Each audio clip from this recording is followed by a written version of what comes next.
At Arizona State University, we're bringing world-class education from our globally acclaimed faculty to you. Earn your degree from the nation's most innovative university. Online. That's a degree better. Learn more at asuonline.asu.edu. H.P. Lovecraft, you know the name, right? Even if you haven't actually read his work. Oh, definitely. He's the shadow behind cosmic horror, Cthulhu, the Necronomicon, all that good stuff. Or maybe unsettling stuff, because beneath the eldritch dread, there's this really complex, often pretty troubling legacy we need to look at. Absolutely. It's a challenge. He was revolutionary, no doubt about it.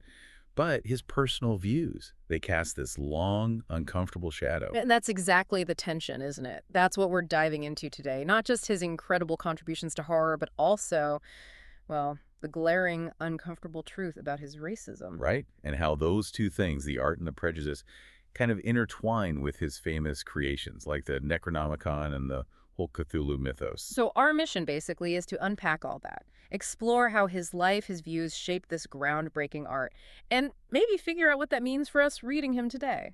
And we've got some great sources to help us do that. Biographical accounts, lots of literary analysis, and, there's a ton of discussion online grappling with these exact questions. Okay, so let's start with the man himself, Howard Phillips Lovecraft. Who was he beyond the spooky stories? Well, our sources paint him as pretty reclusive.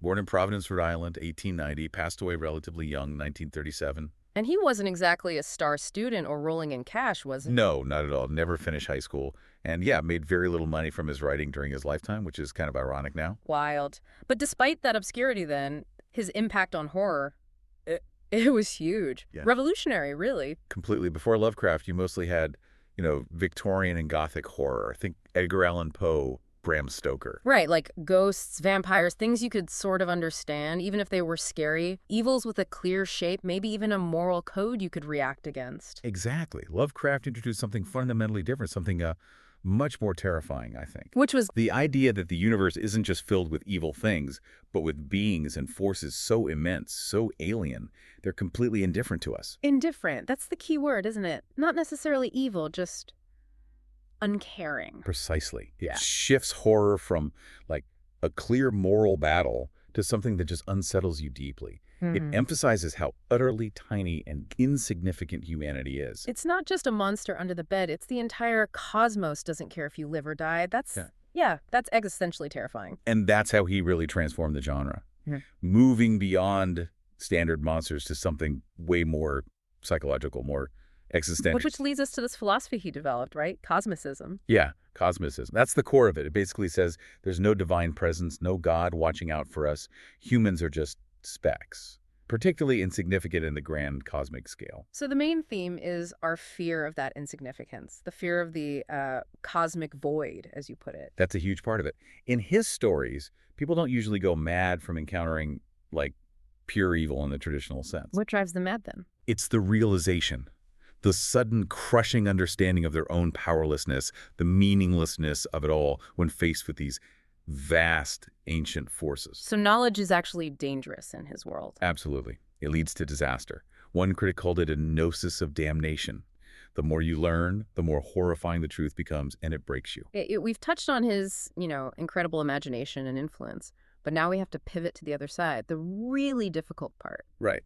The racism. Yeah, and our sources are clear. Lovecraft was virulently xenophobic and racist. This is an interpretation. It's a documented fact. Even critics who admire his work point this out. It's undeniable, unfortunately. The evidence, especially from his letters, is just overwhelming. How many letters are we talking about? Estimates vary wildly, but somewhere between, say, 10,000 and maybe even 100,000 letters over his lifetime. And in them, he's incredibly candid. Candidly racist. Yes.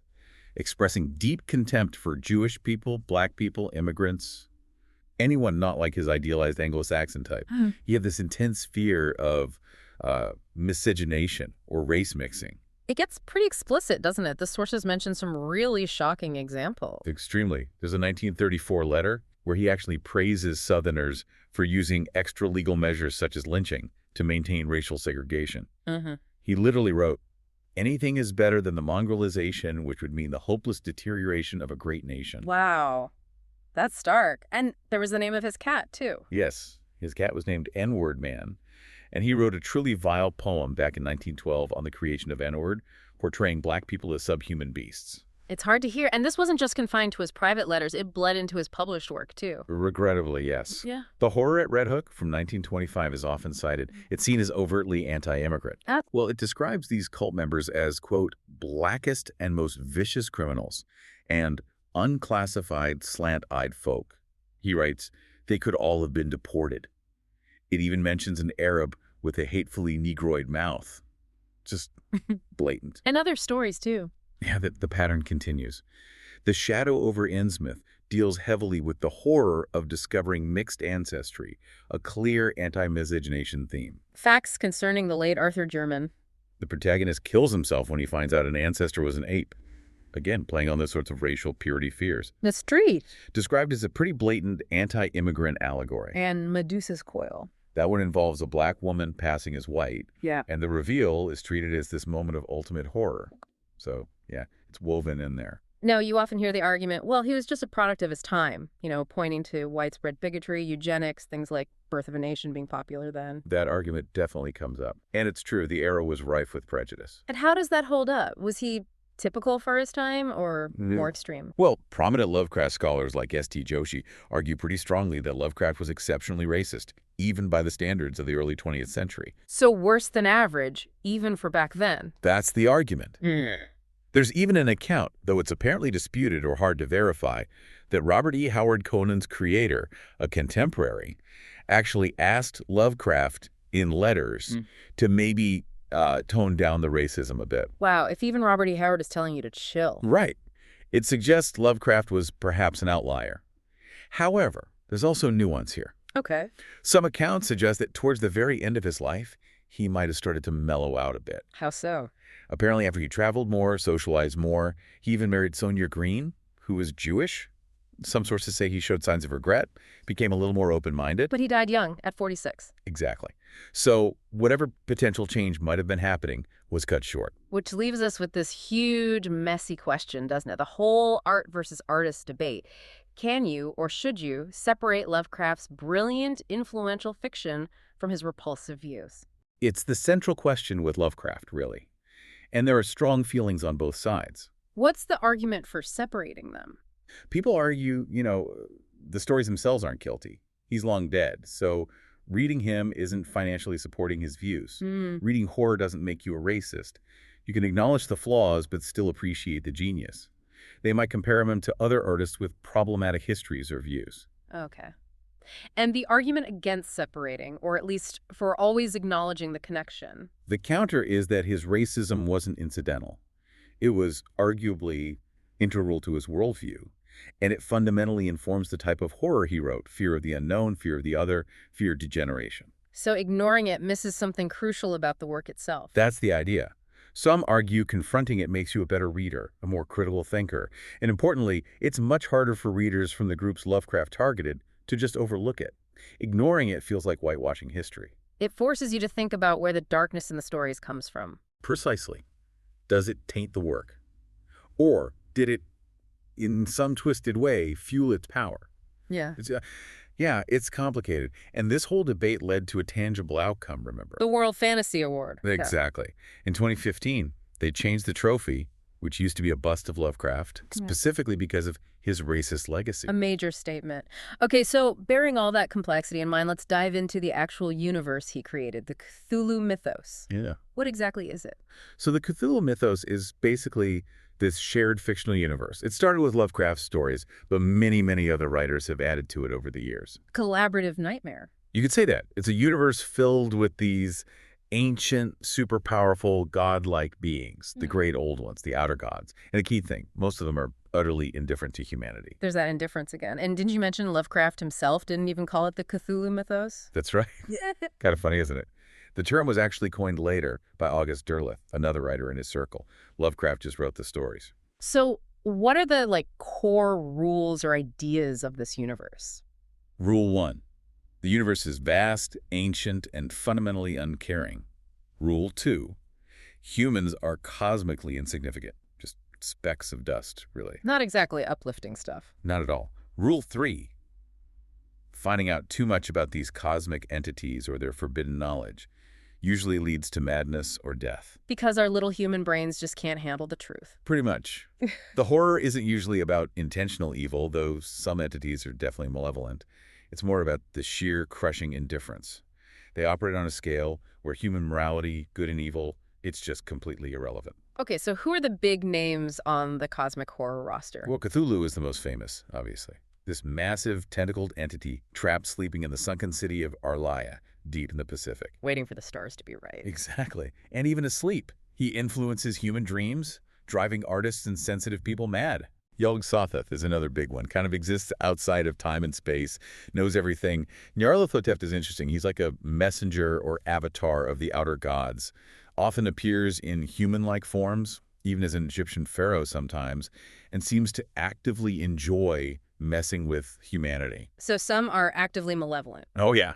Nyarlathotep definitely seems to be. And then you have all these grotesque lesser races, things with bizarre biology from other dimensions from before time.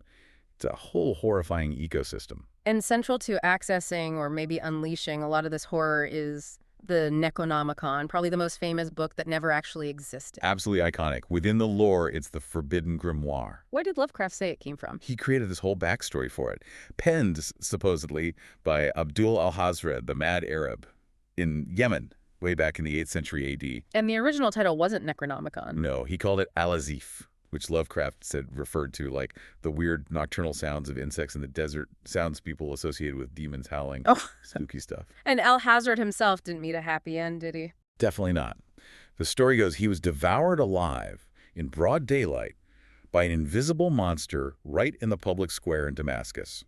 A pretty strong warning not to mess with this stuff. But the book survived him. Supposedly. It got translated over the centuries. Into Greek first, around 950 AD, by someone named Theodorus Philetus. Then into Latin in the 13th century by Olaus Wormius. That's when it got the title Necronomicon, meaning something like Book of the Laws of the Dead or Book of Dead Names. And even an English version. Yeah, supposedly translated by John Dee, the Elizabethan occultist. So by the time Lovecraft's stories are set, like the 1920s and 30s, it's this incredibly rare, incredibly dangerous text.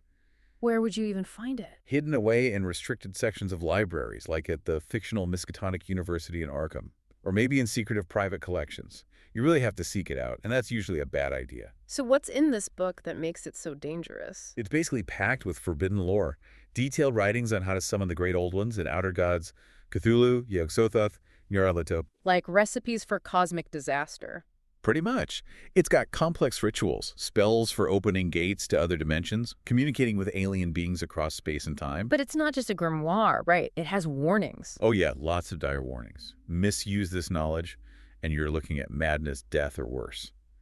It also contains history lore about ancient pre-human civilizations that worship these entities, prophecies about their return. Does it touch on science at all?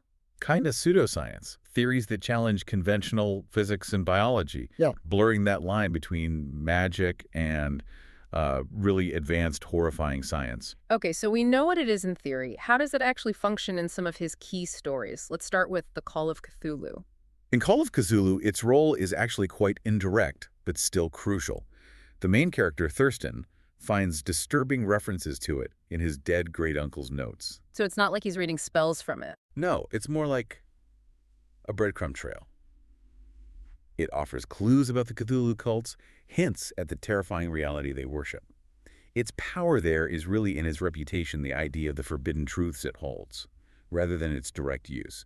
It looms in the background. Okay, but in the Dunwich horror, it's much more front and center, isn't it? Oh, absolutely pivotal. The antagonist, Wilbur Whateley, is obsessed with getting his hands on a complete copy. Why? What does he want to do? He needs it to perform rituals to summon this thing, his monstrous twin brother. He tries to steal the copy from Miskatonic University's library. Does he succeed? He gets killed trying. But later, the good guys, Dr. Armitage and his colleagues, they actually have to consult the Necronomicon themselves. To fight fire with fire. Exactly. They use its cryptic passages to figure out how to banish the invisible monster Wilbur's family unleashed. So there, it's both the source of the problem and the key to the solution. Dangerous, but necessary. Fascinating how it can be both. Does it pop up in other big stories? Its influence is felt, even when it's not physically present.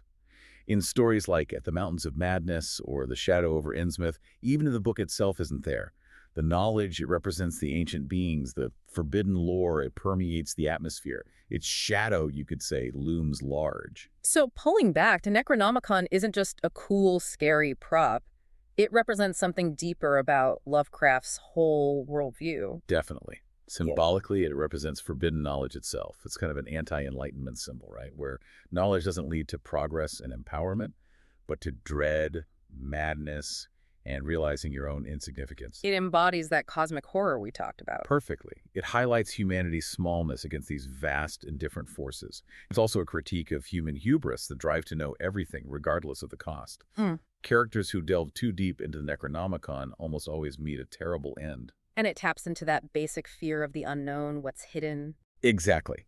The terror isn't always in what's explicitly revealed, but in the horrifying implications, the things left unseen or undescribed. It's a perfect reflection of Lovecraft's cosmicism. So despite everything, the reclusive life, the lack of recognition, then the awful prejudices, Lovecraft's legacy is just immense, isn't it? Undeniably.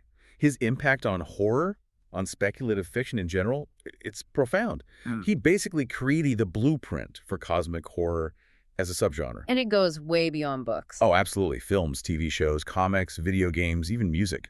His fingerprints are everywhere. You see direct homages, like in Sam Raimi's Evil Dead movies, right? With their Necronomicon Ex Mortis. Yep, that's a very direct nod. But sometimes the influence is more subtle, more thematic. Like what?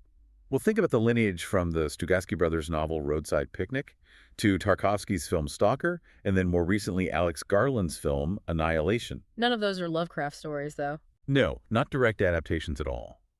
But that feeling, that sense of encountering something vast, alien, incomprehensible, and deeply unsettling to the human psyche, that owes a huge debt to Lovecraft's ideas.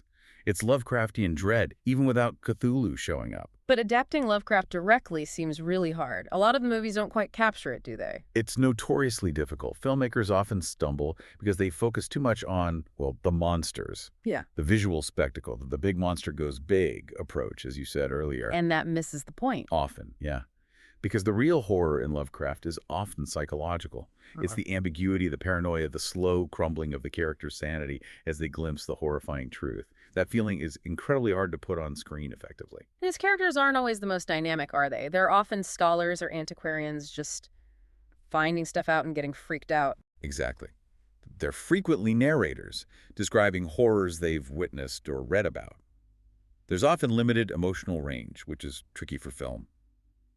A really good adaptation needs to capture that sense of the unreliable narrator, maybe. Make the audience question if what they're seeing is real or if the character's just losing their mind. That uncertainty is the horror. So we've covered a lot of ground.